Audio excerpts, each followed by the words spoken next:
What's up, wrestling fans, and welcome to another edition of The Voice of Wrestling right here on Fight TV. I'm your host, Chris Cash, and Nick Paglino is out on assignment. That's not true. He's just sick.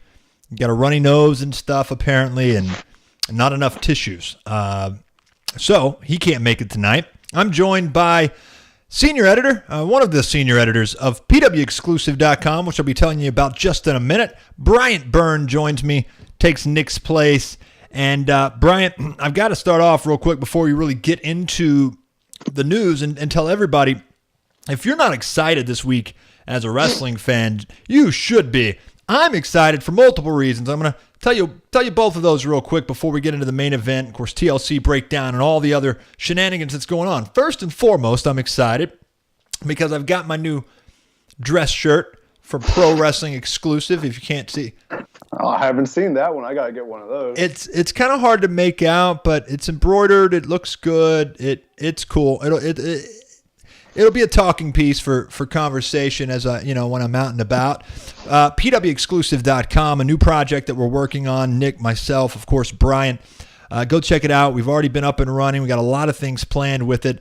But if you're looking for cool features, exclusive news, opinions, editorials, reviews, etc., in pro wrestling, go check it out, PWExclusive.com. That's one of the reasons why I'm excited. This little baby came in the mail just a few days ago. I ironed it today. I'm ready. Shaved, everything.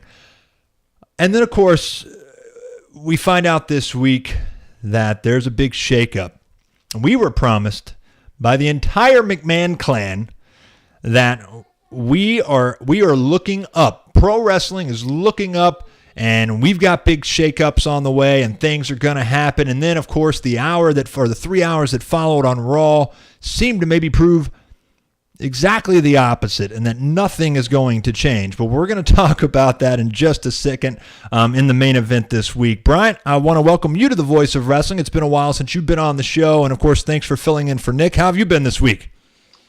Week's going well. Can't complain. Appreciate you guys having me on. And wish that Nick was feeling better, but his sickness is my gain. I get to hang out here with you for about an hour and talk all things wrestling. So week's looking pretty good so far. Yeah, and if you guys don't know, I mean, Brian's been in the wrestling media game for a long time as well. He started his own projects. He's been involved with several of mine. He knows his stuff. Of course, he writes for PWExclusive.com as well, so go check out his work on there. However, we are going to kick off this week's main event because it should be a fun conversation. We'll be right back here on The Voice of Wrestling.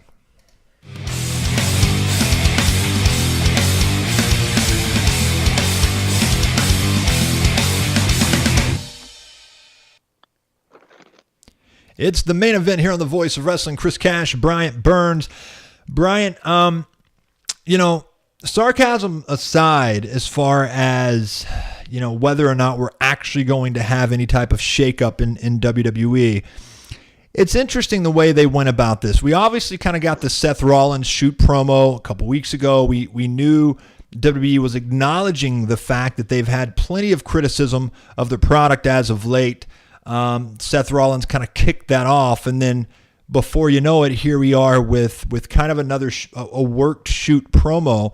Vince McMahon himself returning, and as we're recording this, by the way, we can announce, obviously people will know this if they're watching it on Fight TV or after SmackDown. He does also appear on SmackDown as well. We've got some news there that we'll get into in a minute. Vince McMahon, of course, it was announced prior to Raw that he was going to be on the show. He kicks it off. We get Shane, Stephanie, Triple H, all of them out in the middle of the ring, pretty much saying what everybody already thinks. But here's the irony behind it all, Brian, and then I want to open it up to you just for your gut reaction of this and what you think it means as we head into the new year. And, of course, the road to WrestleMania begins shortly with the Royal Rumble. The irony being, they're the ones already in charge. They come out with this worked shoot promo basically saying things are going to get better, things are going to change because we're going to be in charge. We're going to take it over from it's like they forget, we did a piece and Nick and I discussed it on The Voice of Wrestling not long ago about the average age of a WWE viewer these days not being what you would think, and like 16, 17, 18 years old. The average viewer is like in the 50s or something. And yet I guess WWE thinks that they have the mentality or the education of a 12-year-old, because they assume that we don't realize that it's these four all along, essentially the three primary ones, Shane more aside, but obviously he's involved at this point, that have been writing the show this entire time, and that actually, believe it or not, Baron Corbin isn't the one that makes the matches on Raw. And Paige isn't the one that makes the matches on SmackDown, who, of course, she's apparently let go of now, or will not be the SmackDown general manager going forward. So, Brian, opening up to you, what do you think as far as just your gut reaction to this? Why are they doing it, and what do you expect to come out of it? Yeah, I mean, it's easy to say you're going to shake things up and change the product, but enacting them is something completely different. It's a great idea. But like you said, there was a huge irony there that, we're taking over, we're going to change things. And yeah, you've been in charge the whole time. Like, we're not idiots. We know who's really calling the shots. And then the next 2.5 hours of Raw after that, or more or less the same kind of show. Like, nothing really progressed. We, no WB Universal Champion, nothing really out of the ordinary. And it's one of those things, we can't judge it too much right now. We have to maybe look at it 3 months from now, see if things really have changed. But, initial reaction was just kind of like, okay, did you fire the entire creative team? And now, like, that's how you're shaking things up? Because if it's all the same people writing the product, nothing's really going to change. I mean, maybe you shift your focus, and I think that's what we're all hoping for, is that you shift how you're presenting your product on air. You give guys like maybe a Finn Balor a bigger push in the main event, or, I don't know, I'm trying to think of somebody else, but someone like a Finn Balor, maybe a Dolph Ziggler gets a main event push, stuff like that. Those are what I think as fans we want to see, but it's still remiss to see if we're actually going to get that, or if we're just going to get more of the same. And I mean, I fully anticipate more of the same. I think there's going to be some subtle changes, though. And I think what we kind of saw, and we've been seeing this for a few weeks now, we know NXT is a big deal within the organization. We know they've got some new guys, some new blood, some fresh faces that they want to bring up. Here's the problem, though. Unless the actual structure when it comes to how they format their shows, the type of content they want to put out there, new faces and stuff aren't going to change things. That's my issue, because, look, they've already got a ton of great talent.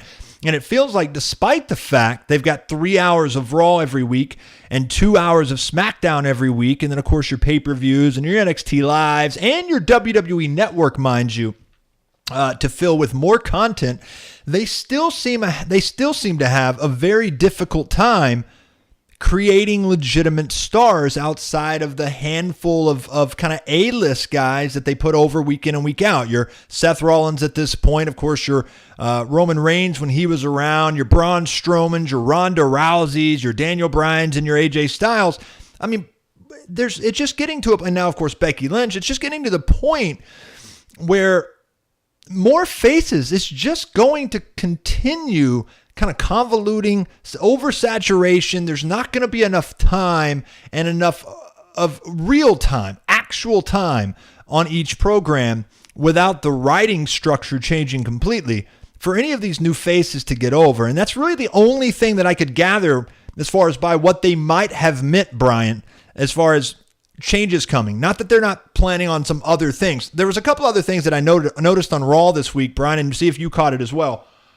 One being Shane McMahon in the back talking about the mandatory title, what was it? The rematch for the tag team titles. Card, right. Yeah. The rematch, basically saying, hey, that's antiquated. We need to get rid of it. We need to whatever.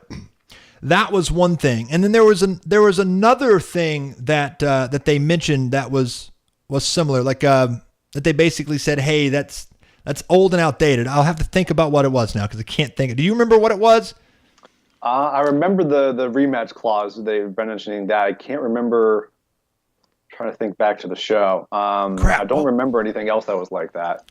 But But yeah, the rematch clause was. It was something with. I think Stephanie said it. Whatever. Stephanie said it to somebody. What did she had a backstage segment with the women or something, and said something to them like who was it? Maybe it was the open challenge portion because they were all back there fighting. Oh no. Okay, there you go. Thank you. It was Ronda Rousey when she basically came out. Ronda Rousey in her promo said, "I think we need to set up a new thing where the champion must defend basically the night after a pay-per-view or something along those lines." Something to that effect, yeah. So those were two things that I noticed specifically. The only other thing was obviously kind of the highlight packages of the NXT stars. You had EC3 who made an appearance in there, a couple others. Besides that, those were the three main things that I saw that seemed maybe like they were insinuating kind of this is what we mean by changes coming up. Maybe they will set some new rules. They'll change some stuff up as they go along. But Bryant, it's one of those things where, like, look, if you're wanting to make a huge impact with this type of announcement, you would think that something would have been more drastic, right? And the other part about Raw this week was they're pre-taping for next week's shows. And so you're probably trying to spread your talent a little thinner because you don't want them, you've got basically 4 hours or 6 hours of Raw to fill. In a short, in 1 week's period of time, 1 week's tapings. And so you're pretty much saying, hey, we've got to kind of spread this. So then you get an hour worth of a gauntlet match and main event match of your women. And you get some stretched out program. I think that opening segment with match and all took 30 minutes, so an hour and a half of the show, basically half of the show was primarily 2 segments. So it just didn't feel very drastic though, Bryant. And even though, of course, this was the setup for everything, when you're going to come out and make a bold statement like we're going to shake things up, wouldn't you have anticipated they were going to at least kind of give you an idea of what they mean with that first program? And then, of course, when you look at what they did tease, it really just seems to amount to a lot of hype and not much substance there. Yeah, the whole promo in the beginning was very broad. Saying the fans, the WWE universe, you guys are in charge now. So what does that mean? If we start a "you're fired" chant, are you going to fire the superstar in the ring? Like, what does that mean? It doesn't mean anything. Let's all be real here. Like, it doesn't mean anything. They're not going to do like Cyber Tabo Tuesday, whatever that old pay-per-view was, every single week on Raw and SmackDown, where we're voting from your phone. Right, interactive. Yeah, they're not going to do it. So saying we're in charge, it's nice to say you're going to get a good pop out of the crowd, but realistically, that's just a line that you're saying to get that cheap pop out of the crowd. I mean, that's really what they were going for. Look, if they follow through on this and they really do try to change things, that's awesome. Like, we've all been longing for that for a really long time. It's just, I guess I feel like we've heard this before. Like, oh, we're listening to you. We hear you. We're going to do this. But I mean, like, if you really wanted to shake things up, and debut new superstars, have the Undisputed Era end the show by like a Shield-like entrance, and they're just beating up half the roster, or Velveteen Dream makes his debut. Like the NXT stars that they announced, not to, be critical of any of them, but none of them are like, oh man, that guy's going to debut. They haven't done anything with EC3 and NXT. Lars Sullivan, yeah, he's a big guy, but not really done much in NXT. Lacey Evans, similar thing. Heavy Machinery, I don't know too much about them. I haven't really seen them featured too much on any of their big shows. And then who was the other one? Nikki Cross, who they've already had on SmackDown. Like, is that really you've had her on SmackDown numerous times when they announced the all-women's pay-per-view. She was on the stage. So it's, some of the things they hinted last night could be interesting, having the champion defend every night after the pay-per-view. Well, but here's the problem. That's not moving the needle one way or the other. Look, no, it's not. Unless Brock Lesnar is defending the Universal Championship the night after Royal Rumble. And I mean, I think that's the problem. It's like, at the end of the day, this is patronizing in a lot of ways. It's somewhat condescending. It's kind of like, look, we know what you're saying. We hear you. But we kind of don't really give a shit because at the end of the day, they haven't given us any reason to believe anything's going to change. But at the same time, here's what it comes down to what they're capable of. Because if I'm Vince McMahon, I'm getting pissed right now about the ratings and maybe not understanding why they're going down. Yes, you can be given all the reasons behind the scenes from all your smart advisors of, look, it's social media. There's so many different ways to watch now, et cetera, et cetera, et cetera. But if I'm Vince McMahon, I'm over here thinking, do you know how much money we're getting paid in these next TV rights deals for Raw and SmackDown? We can't be going in with 2 million viewers or less by the time we get there. We've got to right this ship now before we really blow this thing up with these massive contracts. And so if I'm them, I see the need to start making some shifts. Hence the promo and putting it all out there. But at the same time, are they capable? The four of them, are they capable at this point to actually do it? Because, Brian, in my opinion, I don't know that they have like any crazy vision that's going to really look that much different than what we've been getting for well over a decade now. I mean, I don't think fans necessarily anticipate or expect or even want them to go back to any type of attitude era type of format or anything like that. But I do think they want a little edgy. I mean, they still want their superstars to be cool. They still want them to be role models. They still want they still want all of that. And yet we get more cheesy. It's just not that good. And I guess my question primarily to you is are they capable? I mean, they should be. They should have all the resources they need, but at the end of the day, it's the same four people that we've had in charge for such a long time now. Are they capable? Does their pride even allow them to change? I think Vince is not capable anymore. And it pains me to say that.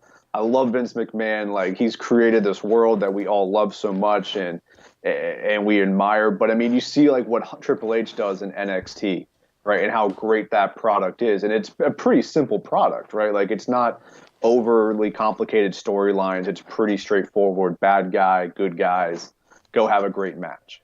And so I think Triple H definitely can. I think Stephanie probably has a better grasp of like the modern product. Right. Shane, I don't think Shane's really that involved. I think this is just an on-air play that maybe it will lead to some sort of match between him and Triple H down the road, like as a power struggle thing. So I think they're capable. I mean, they've shown we've gotten good shows here and there, right? The pay-per-views for the most part are still pretty good. It's getting to the pay-per-view, which has been the biggest problem. And if they can just figure that out, I think they can do it. It's just a matter of, is Vince willing to maybe give more control of the on-air product to a Triple H, to maybe even Stephanie McMahon, and let them kind of see what they can do with it. I mean, they're going to take it over at some point, whether it be Vince, passing away or he retires. That's going to happen. We all know it. It's just a matter of when. And so I think, maybe trying to let them get the reins. I mean, the biggest thing that I'm afraid of is this time of year, the product always gets better because we're going to WrestleMania, right? Like we all know it's going to get better. What I'm worried about is 8 months from now, a year from now, we're right back to where we were. Right, the off season, yeah. I mean, when exactly. the actual off season of pro wrestling, what's going to happen? And I agree with you. I mean, look, I can't wait to watch SmackDown. They're going to kind of get. They had the taste. I mean, they had the Raw to start it off. Probably saw criticism immediately thereafter, where a lot of people don't either A, believe them, or B, it's just like, you're going to come out and make that opening statement, and then we're going to get that. Even though there were some good parts of Raw this week, but it wasn't anything out of the ordinary. I'm curious to see what they obviously do on SmackDown this week. And then yeah, I think this is really more of a prelude. It's kind of the thing of, hey, this is foreshadowing what's to come. We're not really coming out of the gate because probably they don't even know what the hell they're going to do. But they know that they have all the pieces now, and the timing is there for them to start making some changes that are going to hopefully matter and maybe stick and be noticeable, because now you've got Rumble coming up. Now you've got all the big shows and all the excitement already there. But the problem is that's going to end up masking anything that they probably do, because the excitement will be there already. So if they are making changes behind the scenes or in front of the cameras, how are we going to know necessarily whether ratings are reacting to that or if they're just reacting naturally because, hey, it's the Rumble and because it's, the road to WrestleMania? I think we should be able to distinguish between the two, but it's going to be interesting to see, obviously, what happens, because I think clearly it'll be after the first of the year when things like that happen. I have one suggestion, and of course, Brian, I want you to maybe, give yours before we move on, and then we'll break down TLC, and then beyond that, I want maybe at the end of the show, if we have some time, I want to kind of dig into this a little bit more as far as the eras that we're in. I read a couple of articles earlier today where someone, at least one particular article, made a reference of this being some quote-unquote reality era. And I know I've heard that before, and I've heard it for quite some time now, that was the era that we've kind of gone into since, the Attitude Era. I don't buy that. I really don't. I don't know why it's called the reality era. I think they had a very small time frame where maybe that was more true than it is now. Because you saw it with the CM Punk pipe bomb type of storyline and a lot of the stuff they were doing with Edge even there for a while. I think that was probably what they would. I don't know what the reality era is, when it started, and what it consists of, because this to me is not the reality era in any way, shape, or form. But I am kind of curious to dive into that because somebody put that over. And we'll talk about that in a minute. Look, my suggestion at the end of the day is shock and awe, surprises. That's it. Like, surprise us a little bit more every once in a while. Shock and awe. Pull a page from Russo's playbook. I don't really care, because at least at that point you didn't know what was going to happen and you had to tune in every week to find that out. And I'll bring it to modern times. We don't have to go back to when you had people like The Undertaker full time, when you had Triple H, when you had Shawn Michaels, The Rock, Steve Austin. Nexus was huge for a minute. When they first came out and attacked John Cena, surrounded the ring, this was a bunch of nobodies. And Wade Barrett is pretty much the only guy, at least as a direct result of Nexus, that ended up really getting much out of it. Of course, Ryback went on to do something, Daniel Bryan went on to do something, but those were kind of separated, as far as that goes. But it was really picking up steam. And they left it. I've already told. I'm a huge fan of factions that become a very big focal point of a show. I love it. But overall, that just kind of gets umbrellaed and packaged into my suggestion, which should be just surprise us a little bit more. And we're going to break that down a little bit into the TLC review, because there was a couple of surprises that I thought, hey, that was great. That's why we can flip on a dime and say TLC was actually a pretty damn good pay-per-view. And then we follow it up with Raw, and you're like, these are two separate shows I'm watching. Come on. These aren't the same people in charge of this shit. But they are. And we'll talk about that. But surprise us. Shock and awe. Vince Russo. All of that. Let's go. Really change things up, and let's make 2019 obviously a better year, because quite frankly, I kind of think they have to at this point. Yes, they're making money hand over fist. Yes, they've got big contracts, but those things can be taken away just as quickly as they could be given. Maybe not as quickly. I don't know how contracts work in that big corporate world, but still, they need to make some changes, and I think they're very aware of it. It'll be interesting to see. Bryant, real quick, your suggestion before we get out of the main event and start breaking down TLC. Quality over quantity.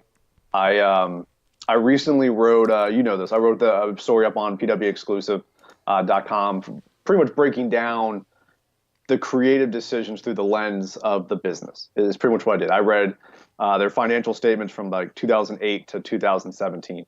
And starting around like 2010 is around when they started throwing out the idea of the WWE network. And it was all over multiple of their reports. Content is king. And I think that they started moving towards quantity. And I think the network was a big part of that. They had to get all of this content, put it all together to make it a network that was worth something.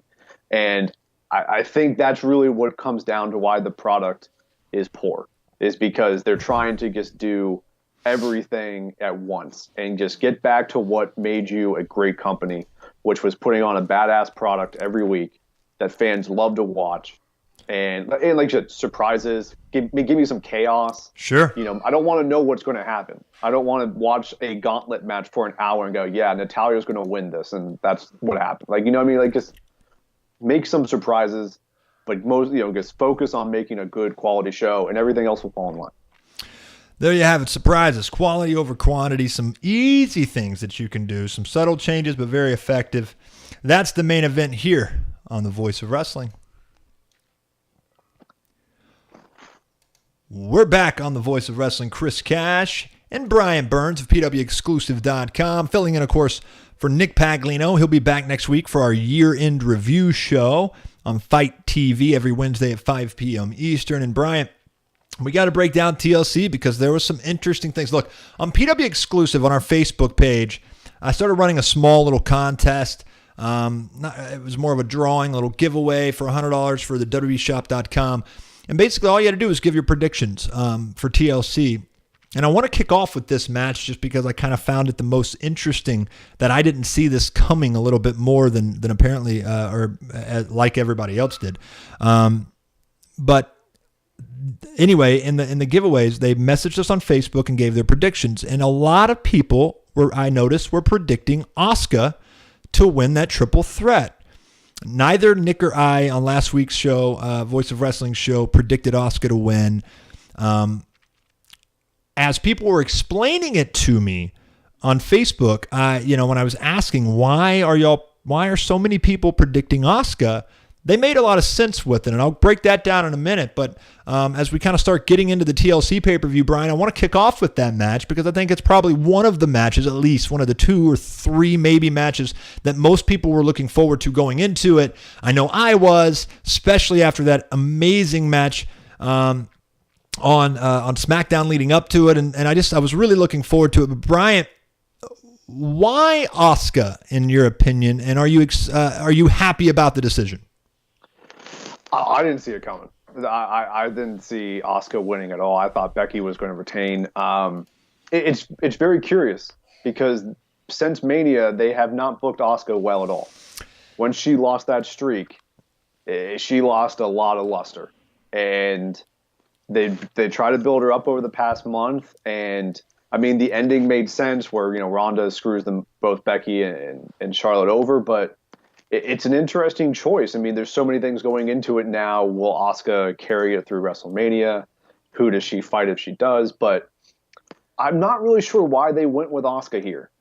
I have to see where they're going with Becky because to me right now, the women's division and honestly probably the entire SmackDown show revolves around Becky Lynch. She's the best thing, male, female, they have on their roster, both on Raw and SmackDown, in my opinion. So it seems very strange to take that momentum off of her, especially when you consider that Charlotte's heat with Rousey was, that makes sense. Becky and Ronda just were trash talking each other and they never got really physical. Oh no, that did get physical that night they invaded Raw, so I guess that makes sense. But it just seemed very strange to kind of halt that momentum of Becky. But it could be setting up her winning the Rumble. We don't really know where it's going. But, it was a weird decision. I got to be honest, because it's how they booked Asuka all year. Like, it's been really bad. And I want to say that that's one of the reasons that I precisely think that it was genius. And I think there was a couple of reasons that I find this a very, very smart move when you look at it. One, I think when you look back at a couple weeks ago, several weeks ago on SmackDown, when they kind of when they had Becky Lynch out there, and of course Charlotte confronts her, and they're talking about who's going to challenge her and everything like that. And then all these other women come out on the ramp and start talking about their, like 3 at a time, basically.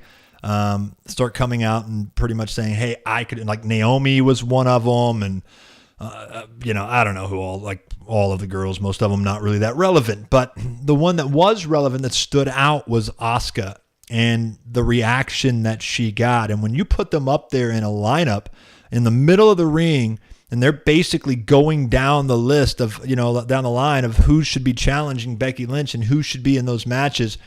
And Asuka is getting the loudest ovation, noticeably, name chants. I don't know if if those couple of reactions wouldn't have happened a few weeks ago, I don't know if we'd be here today. I don't know if WWE would have given Asuka, that ball one more time. I think that was a huge factor. That being said, but because of the reasons you just mentioned, Brian, and the fact that they haven't been using Asuka that much up to this point, at least for the past year or so, since she had that red hot start and then moves over to SmackDown and just kind of gets buried a little bit over there. I feel like that's the other reason. It's like, look, she's still over. The crowd's already shown it. Now let's really put her back into the spotlight. And give her the title, which nobody was expecting. And it was protected. Obviously, Becky was protected. Charlotte was protected. It was a good opportunity.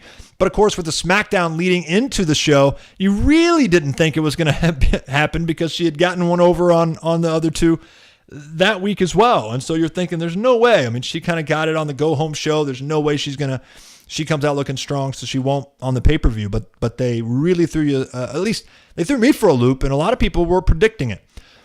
I think the reason people were predicting, and this is kind of what also makes this a little more genius, and as we criticize them in the opening of our show, and everybody's criticizing for just the lackluster attempts that they do, more on the Raw side than the SmackDown side, in my opinion, but nonetheless, we give them a lot of credit for this decision as far as Asuka goes, is I think you have to make the transition at some point, Bryant, from Asuka being on SmackDown, of course, Becky Lynch, Charlotte, and then Ronda Rousey being on opposite brands, if that's the direction they're going to go in some form or fashion for WrestleMania next year, because clearly somebody is going to have to make the move over for that to happen. I mean, at least it needs to. So I guess I don't want to jump, because we are going to talk a little bit about the future here in just a few when we finish up TLC. So I don't want to predict too much in this particular segment. I just kind of want to talk about TLC specifically. But why it might have happened is you've got Asuka still on SmackDown. She'll defend at WrestleMania, most likely against somebody. At least that would be my guess at this point. But then this sets up Ronda, who's on Raw, to defend her championship against a Becky Lynch or against a Charlotte Flair or both. And then the other thing is it kind of allows Becky Lynch to get back into the babyface role even further by chasing the title and having a huge moment at WrestleMania if that's what they decide to do. And so I think this was a genius move. I think it set it up. I think Becky Lynch has kind of not taken a step back, but plateaued a little bit as champion. And now, because, it's hard to sell her story about how I've always worked for everything, not been handed nothing, and now she's the champion. You don't really get to sell that story of the underdog anymore. They need her back in that position so they can keep growing this thing organically, and I think that was kind of another factor. But overall, very, very, very well done. And I really, really, I love the decision, and I'm surprised I didn't see it coming in any way, shape, or form like so many other people did, because it did make a lot of sense as far as timing and the reasons that I just mentioned. But overall, what did you think of the match, Bryant? The match itself was phenomenal. I thought it was the best match on the night. I mean, those women held nothing back. Yeah, they were taking bumps that, frankly, they were taking some bumps that we haven't seen any men take. And, the progression of it, the storytelling that was told through it. I thought every single one of them really looked strong at certain points in the match. It wasn't like anyone was overpowered. It was just, it was a TLC match that lived up to the hype. TLC matches can be really, really good. They can also be pretty bad if you're not doing what the fans expect to see. And the swerve at the end, of Ronda coming out, it added to the overall story, and that it is progressing a story as well. But the match, they went all out. Kudos to them. And you know what, the one thing that stood out to me as well was obviously Becky was ridiculously over with that crowd and every crowd that she's going in front of. And Ronda got booed as soon as she came out because they kind of knew what was happening. But Asuka's pop when she grabbed that title was huge. They didn't boo her. They weren't booing her because Becky didn't win. That says a lot about Asuka and how over she is with those fans. I agree with you. I thought the match was phenomenal. I think the women are all three of them, give them credit. I mean, Asuka, we just talked about. Charlotte Flair is holding her own too, though, and I mean, she really was the kind of the face until Becky Lynch just got crazy onto the scene. She's blown up, and everything has been amazing, but amazing by all three women to kind of hold their ground with all these others kind of getting the recognition. Becky Lynch, I mean, that's what it's supposed to be, though. When you can have three girls as over as these girls are, it's like that's what you want. You know, you don't necessarily want one getting all the spotlight and the others are just like, whatever. I think most people, especially Becky Lynch and Asuka in their own ways, Charlotte has more of an uphill battle, but I feel like she's still, again, holding ground. Fans are still vested in her as well. Like, I feel like all three women have their support group. They're diehards, and I really do feel like that it just makes for such a phenomenal program. I would imagine these three women go back and forth a little bit, but before we move on, Bryant, what do you think as far as kind of how do they progress from here when we know the end goal is probably Becky Lynch and maybe even Charlotte, but at least Becky Lynch most likely will be heading to fight Ronda Rousey at Mania. What do you think kind of happens in the immediate, forefront here? I think they're both going to shift towards being in the Rumble. I think they'll give Asuka somebody else, maybe Carmella, maybe Nikki Cross or Lacey Evans, the one of the new girls that is going to debut. Maybe they give one of them a shot at a match. Asuka maybe won't even defend it at Royal Rumble. I don't think Charlotte defended it last year because she was sitting ringside. I don't believe she had a match to defend the title. So I think both of them will be in the Rumble. And I wouldn't be shocked the way I kind of see it. I think that they're building towards Becky versus Charlotte versus Ronda Rousey at Mania. I think that's where they're going with this. And I could see some sort of finish where it comes down to that both of them in the last two. They do like a double elimination kind of thing where they're both the winner, quote unquote. And that's kind of how you set up the triple threat at Mania. I think that's the direction they're going to go with, is having both of them go after Ronda at WrestleMania. That's kind of where I see it going. Well, I think it'll be interesting to see. I think all these women are phenomenal, and I can't wait to see how it progresses. And hopefully they can kind of all stay strong going into their next couple of programs. Brian, let's switch gears a little bit, though. TLC had some other great matches, but let's also talk about the title change between Dean Ambrose and Seth Rollins. Dean Ambrose now being the new Intercontinental Champion.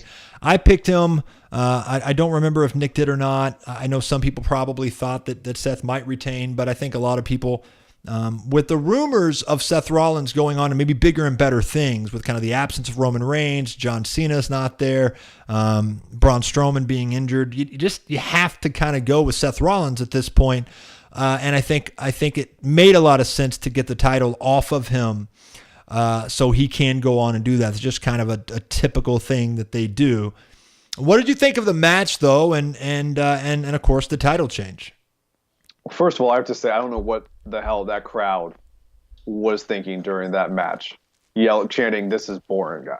What are you doing? That match was not boring in any way. But let me also just say though that moment, was kind of, it was kind of surreal for me, because I think that might have been more of a shot at Dean Ambrose. I've seen some criticism on his end, but that's Seth Rollins out there. And I know it's just one crowd on one night, but man, that stuff has a tendency to stick around after the first time it happens, and that's a little scary for your number one babyface at this point. If you're WWE, at least on Raw. That was shocking to me. And it didn't, obviously it didn't seem to hold up the night after. Brian, I didn't notice that on Raw this week, but it's still a pretty scary point when your number one babyface is getting booed in a pretty high-profile match that I was looking forward to. Yeah, we've seen it before. The WWE crowds are very copycat. They're usually stupid sometimes. Usually it's like after Mania, you get that crowd and they're booing somebody, they're cheering somebody, everyone was carrying on, but we've seen that before. It happened with Roman Reigns. He got booed. He started getting a few boos, and then it just trickled until 70% of the audience is booing when he comes out. I really don't get it. I don't know what they were expecting in that match. It wasn't like a 5-star match. No. It wasn't their best. No, I'd say three and a half. If I was grading out It's a of solid five. match. Yeah, it was a good match. Yeah, but I don't get where that fan frustration was coming from. The story they were trying to tell was more psychological, right? Like it wasn't high spots, it wasn't jumping off of a ladder, but it wasn't a TLC match. So I don't get what they were looking for. I don't know if it was they just wanted to get to the women's triple threat. I don't get it because the buildup has been pretty solid between the two. It really perplexed me. I was watching it live and I couldn't. I was like, why are they chanting this? This is a good match. And so it was very, very surprising to say the least. And I hope it's something that doesn't trickle down because you know how Vince is. He hears that a couple times, that might change his mind, and then we're getting, Seth Rollins in some terrible match at WrestleMania that no one wants to see. But the match itself, I enjoyed. I like that. I like the story they were trying to tell in the ring. I love the spot where Seth was about to kick Dean in the face, and he put out the shield fist, like no, don't do it. And then that just set Rollins off, and that his temper is what caused it. I thought they told a very good story in that match, and it's one. And obviously, we saw on Last Night on Raw. This is a feud that's going to continue, but the match itself, I thought was fine. It was a good match. I liked the elements that they put into it, the personal feel. One thing I will say, can we leave Renee Young alone? I know she's married to Dean Ambrose, but come on, guys. You don't have to ask questions to her every 10 seconds about why Dean Ambrose is doing what she's doing. It's getting to the point where I think you had to address it because she is on commentary and everyone knows it, but it's getting awkward to this point. It's been awkward for a while for me. Yeah. Yeah, it's okay, we get it. They're married.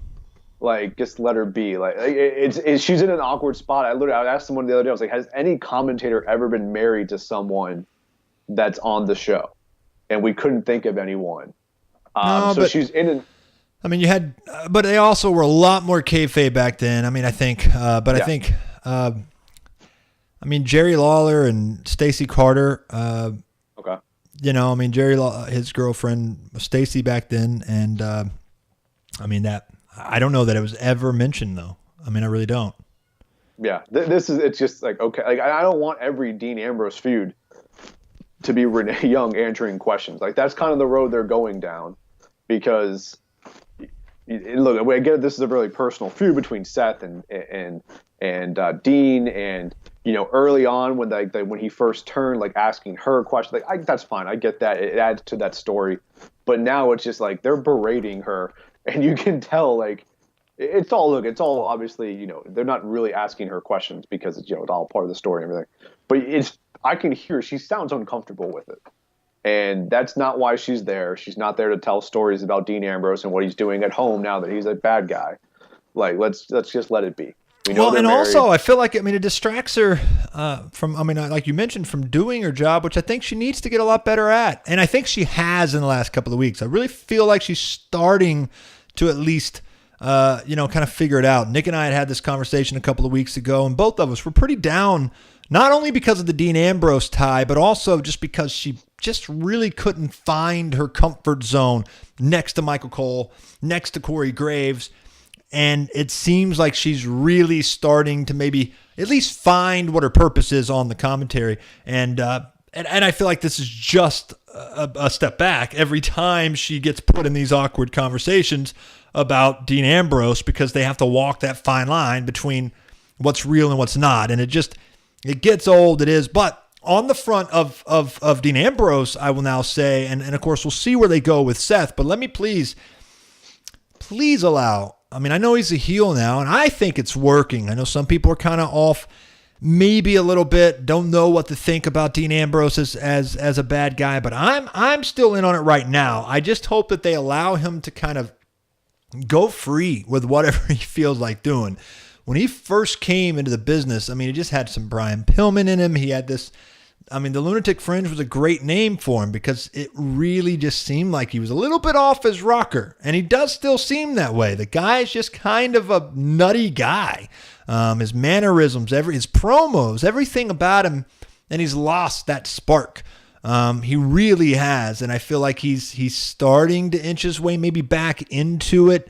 And that that quality of his where it feels like he's going to blow a fuse at any moment when he's in the middle of a promo and he's just starting to get a little twitchy and it just feels like he's going to blow up at the sound of his own voice. Like, that's what you need from him, because I think it's compelling. And I think if they give him some room to breathe, I think he could really, really take this a little ways. And I think he could be a great Intercontinental Champion. I really, really do. Now, they've got to make that transition, though.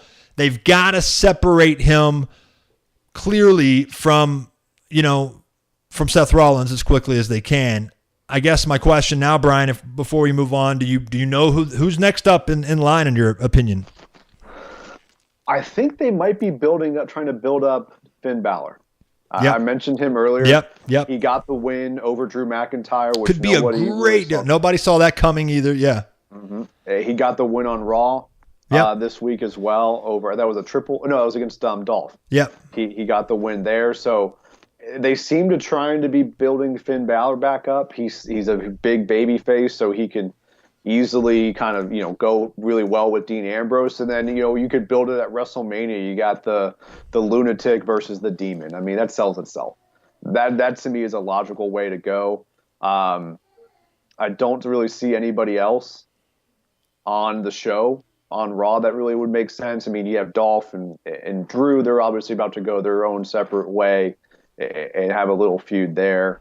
I mean, maybe unless you call one of the NXT guys up, but I think Finn makes the most sense. They're building him back up, and they'll have good matches. They can put on good promos, and like I said, Lunatic versus the Demon sells itself. So that's the direction I'd like to see him go in. I think we get one more match between Dean and Seth, probably at the Rumble, and then they both go on to their own things to set up Mania.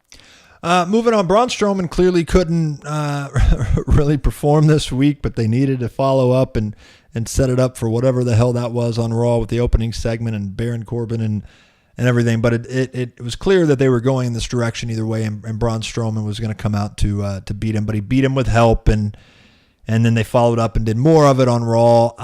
Brian, Braun needs to get better as soon as possible, get back into the idea that Braun Strowman's going to have somebody come out and do his dirty work to beat Baron Corbin just doesn't look good for Braun Strowman. I know that might be kind of a fickle thing to complain about, but that's just the way I thought of it. I'm just watching his promo, it's no disqualification, which means if I want someone to help me or something along those lines, and it's just like, so you're asking for help when, your size, Baron Corbin, logically, and just kind of in pro wrestling storyline history, it's the old cliche of I'll beat you with one arm tied behind my back. It's literally that easy. That's what was happening. Now, maybe physically and medically he wasn't cleared, but that's kind of where I thought was going to happen. If even if he was cleared to wrestle, they could have played that up a little bit and let him beat him with one arm, because what does it really matter if Baron takes a loss like that at this point? But either way, they don't go that route, and it was just kind of that throwaway. And I wish Finn Balor wouldn't have been put in that group. I know why he was, but if you're going to try to start pushing him, maybe don't put him in those types of segments anymore. It's always like when you have the entire roster at the top of the entrance ramp when Vince or somebody's going to make a huge announcement. There's always your top list guys, your John Cena's potentially, unless it's something more charitable, but John Cena's, Roman Reigns, the Undertakers, they're not out on the entrance ramp. They got better things to do. They're bigger stars than that, and it needs to be important when we see them. It goes down the line though. Like someone like Finn Balor shouldn't be, delegated to freaking like whatever that segment was, and it just wasn't a good look for anybody involved. I get why they did it, but at the end of the day, Brian, it kind of a sour note for otherwise. I mean, one of the sour notes, I guess, of kind of an otherwise really good pay-per-view for me. But yeah, and that's WWE's fault. They booked themselves in that corner. You knew it was going to be possible that Braun wasn't going to wrestle at TLC. You knew that he was having surgery. They've done this before where they book matches knowing that someone's injured and they either force him back too soon, or you have this situation and you could have done the same match and again, just not be Braun. You know, you could have had Finn. Finn, you know, they've had history in the past. You could have had Baron Corbin versus Finn Balor, and if the same stipulation. If Finn wins, then Baron Corbin's not the GM anymore. So you could have done it other ways. You could have even done Elias in that spot. Yep. So that was just WWE. They booked themselves in their corner. They really didn't know what to do, and that's what we got. I agree that I didn't want to see Finn out there. I mean, he should not be on the same conversation as Apollo Crews, Bobby Roode, Chad Gable, Heath Slater. No offense to those guys, but Finn Balor is head and shoulders over them. So that was the only thing. And then like bringing Kurt Angle out was weird. You know, as great as, you know, it's always to see Kurt Angle, but like that, they don't really have much history. Like I know they were like, he was the former GM, but that's a stretch to have him just randomly show up to beat up the guy who replaced him. Like the whole segment, yeah, they try to make the best of it, but they booked themselves into a corner big time. Obviously the SmackDown side of things, the WWE Championship with AJ Styles and Daniel Bryan was pretty much what you expected. You know, I mean, pretty personal, emotional type of matchup with Daniel Bryan retaining. A good, solid match, went the distance otherwise, and I thought it was good. I mean, it was a solid matchup, and I mean, Daniel Bryan's kind of riding sky high right now. He's a good heel. He's a good all around performer. And when he first came into the business, I really, really couldn't have said that about him. I didn't see that happening. I didn't see it coming. He wasn't my favorite. And I'm still not going to say he's one of my favorite guys. I mean, to be honest, it's just not my style. But he does a good job. I mean, he's good at what he does. He understands the psychology of wrestling, and he's very, very good at it, and he's a good heel. But overall, as far as TLC is concerned, I mean, another highlight match for me. I mean, these guys know each other. They know how to work each other, and they know how to tell a good story in it. And it was good from top to finish, or top to bottom. What did you think, Brian? Yeah, I loved it. I love that it was a lot more emotional and physical than I expected. You know, with two guys like this, you kind of expect a lot of high spots, fast pace, but they took their time with the match. They were given enough time, and it wasn't what I expected actually going in. Like, I didn't think that their feud was really all that personal. I know Brian turned on him and all that, but watching it, I never really got that much of a personal hatred like Samoa Joe and AJ, right? Like that was a personal feud. But this match, it took me a little bit by surprise. I enjoyed the hell out of it. I thought it was really well done. I was happy to see that they got enough time. And I got to say this about Daniel Bryan. Not many people can pull off what he's done. Even though his babyface run since he came back, it was nowhere near the level of where he was, say, WrestleMania 30. Sure, yeah. But he was still over. He was still getting yes chants everywhere he went. He was still getting a big pop every time he came out. And he immediately got that crowd to turn on him. And they are booing him relentlessly. And we see it a lot where guys do turn heel, but they're like, we still like you. Like, we're still going to cheer for you. He's not getting that at all. That's true. He's getting true heat. And I think that says a lot about how good he is as a performer. And good for WWE for pulling the trigger on that. I wasn't so sure about it. I didn't know if he could pull it off. To be honest, I didn't really feel that vibe that he would be this great heel. But kudos to them for doing it because it's working. And I got to give him credit for that. And let's not forget how he got here. I mean, guy was told he wouldn't wrestle again, and here he is back at the top of WWE, or at least up there with others. But he's at the top, and again, I mean, it's an amazing story, and he's kicking ass at it. Good match all around. Ronda Rousey, Nia Jax. Quickly, your thoughts? Yeah. I mean, not much really. I mean, you knew Ronda was going over. We all figured that.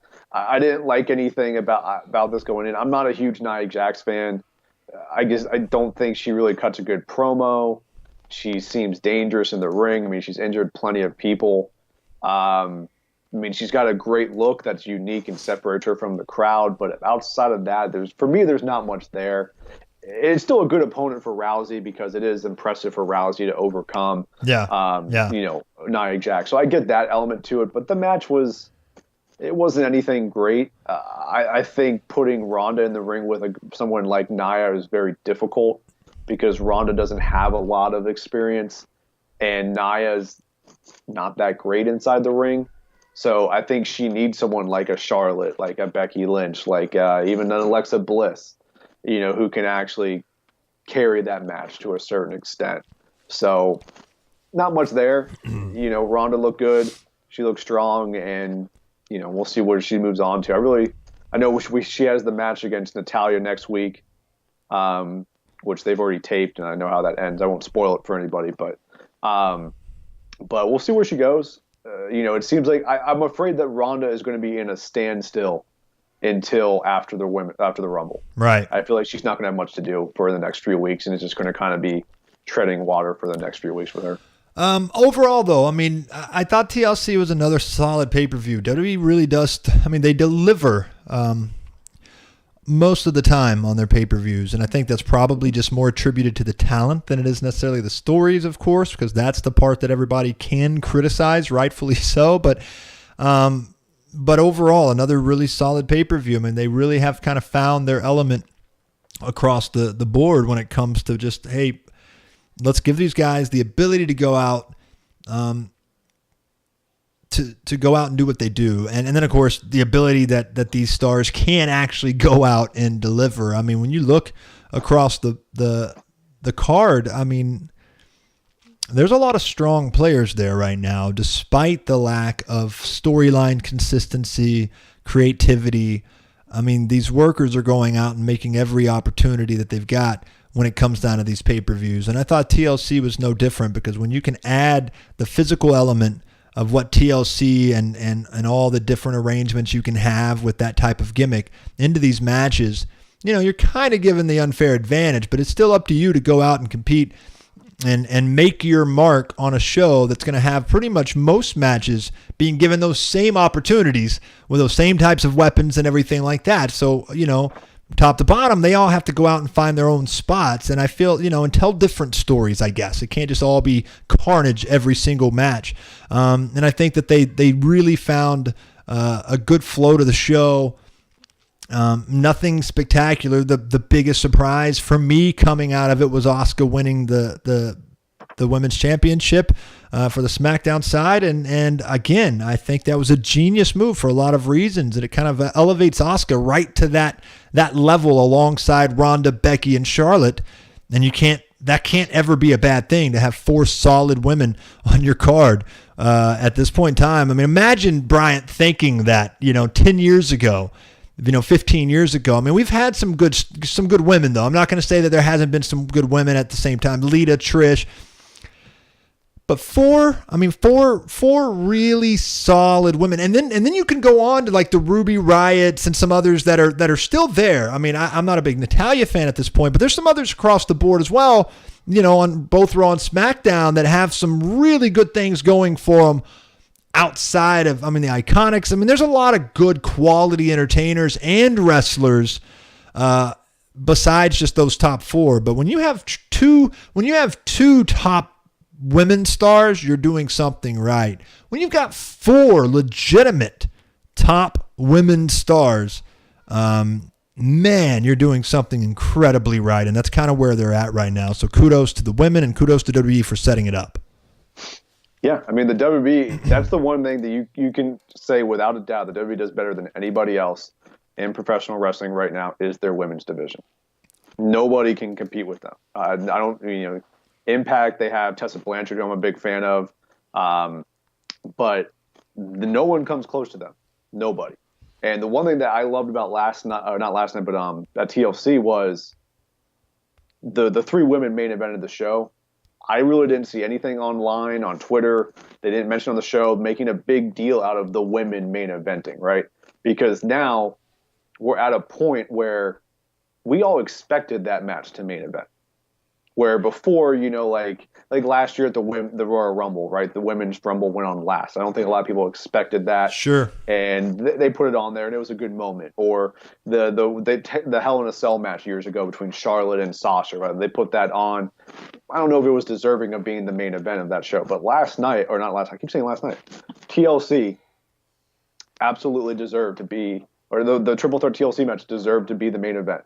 And it wasn't anyone hyping it up like, oh, look what these women are doing. It was, no, this is what we expected. And that says a lot about where this women's division has come from. Because for a long time, they had to hype up saying the first ever women's, main eventing a pay-per-view or so on and so forth. And last night it was just like, no, this is the best feud in our company right now. These are three of the best workers we have in the company right now. They're in the main event because they should be.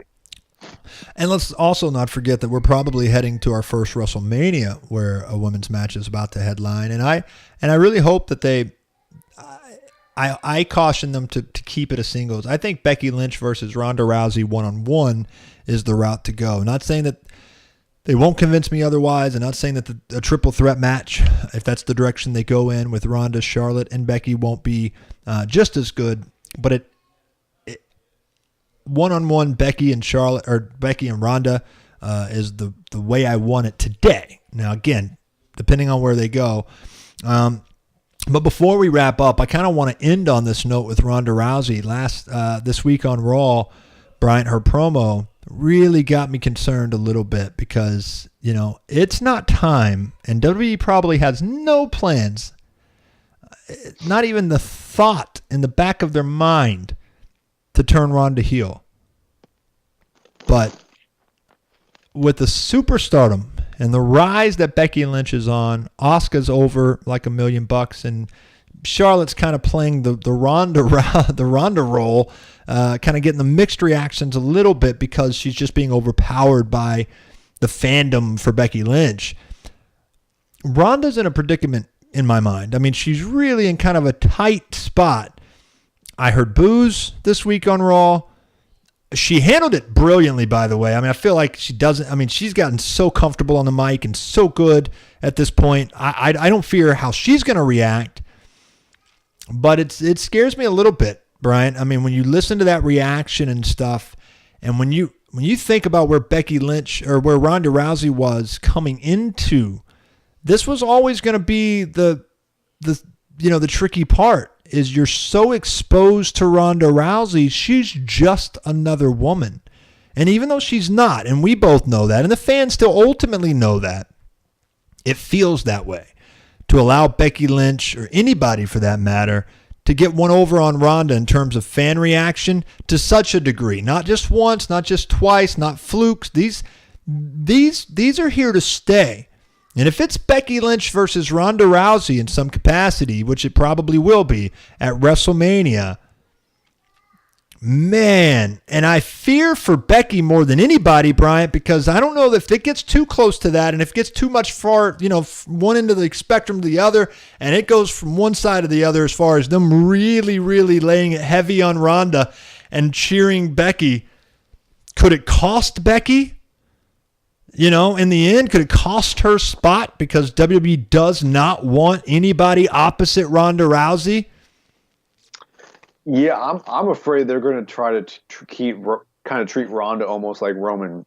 Yeah, Roman Reigns, right? Because you're right. I don't think they have any intentions of turning her heel. Nope. I don't think that's coming. And they're in a predicament. Like, you have to build towards Ronda and Becky. Right, you have to, and if that's the case, you're either throwing your hands up and say, "I don't give a shit how the crowd reacts. They're gonna react though," and let them go at it, or you do that bullshit stuff they like to do, and you think, "Man, we've got to find a way to protect Ronda," and so you're either cutting Becky out completely, or you're thinking you can fix the problem, which is just going to make it worse. So either way, WWE needs to do option A, throw their hands back and say Becky and Ronda is where it's at. And we need to go in that direction, whatever the case. But I'm not sure they're going to do that. No, I don't think they will. I think they have a lot invested in Ronda. As a babyface, yeah. Oh, yeah. I just don't think they're willing to do that. They never saw this Becky Lynch thing catching on. Not in a million years. Never saw that coming. And Look, if you're putting up Ronda Rousey against Becky Lynch, Becky's going to win with the crowd, not in the match. But Becky will always, right now, she will always be the crowd favorite. We've seen this with Ronda before when they were building towards their match at Survivor Series before Becky got hurt. The crowd was turning on Ronda. When Charlotte Flair beat the crap out of Ronda after their match at Survivor Series, they were cheering for Charlotte Flair. Ronda was getting help to the back and people were booing her. This is coming. They can choose to accept it and just be like, all right, we're going to ride with it. We don't have to turn Ronda heel, but she needs to respond to it and react to it. But we all know how they're going to do it. They're just going to try to get Becky over, Charlotte or Ronda over. They're going to try to protect her. They're going to try to get her cheers, and then that WrestleMania crowd is going to boo her out of the building. Yep. And if Ronda wins that match, good God, she's a heel at that point. If Becky doesn't win, in my mind, as long as things keep kind of progressing the way they are, the fans are going to want Becky to have that moment, especially if Ronda's the champion up until that point, which she would be. Becky better win that match, or you can kiss the idea of her being a babyface goodbye. They really goodbye. want a WrestleMania moment with Ronda. Just have the other 4 horsewomen show up, beat the crap out of Becky, cost her the win, and then that's your Ronda heel turn. And Ronda's just that cool if they want, if they're cool with turning her heel, I think that's great. She kind of has that she could go either way, and she's kind of a tough baby face to sell, especially full time in a lot of ways. So I feel like, it might be a good progression, but either way, it's going to be interesting, and they're going to have to be very careful with how they handle this situation heading into WrestleMania. But that is the part of pro wrestling that is very interesting, and it's always fun to follow. So, of course, we're looking forward to that. Guys, we're going to wrap up, though, and get out of here. Nick will be back with me next week for the year in review edition of The Voice of Wrestling. Be sure to check out pwexclusive.com, where Bryant, myself, Nick, a couple other contributors that we're lining up are contributing on a regular basis, providing you with daily features, exclusive news about pro wrestling. We've got a lot of big plans with that. Fight.tv, of course. And Nick and I are going to be starting after the first of the year a new show exclusively for Fight TV, actually. And that we'll be putting out details here very soon as well. And I think it's starting the first week of January. Actually, we're going to be recording it sometime next week. So either way, guys, is next week. Is this show literally on? Yeah. So the day after Christmas on Fight, obviously, we'll have the year in review edition of The Voice of Wrestling. It'll be pre-taped a little more in advance, and Nick and I will be enjoying our holiday weekend. So guys, you guys do the same thing. Enjoy Christmas. Check out pwexclusive.com. We'll see really what happens as WWE attempts to shake things up. But Bryant, man, thanks a lot for joining me, and hopefully we'll get to have you back on real soon. Absolutely. Thanks for having me. It's always a blast to be on The Voice of Wrestling. So anytime you need me, just let me know. He's Bryant Burns for Nick Paglino. I'm Chris Cash. This is The Voice of Wrestling, and we'll see you next week.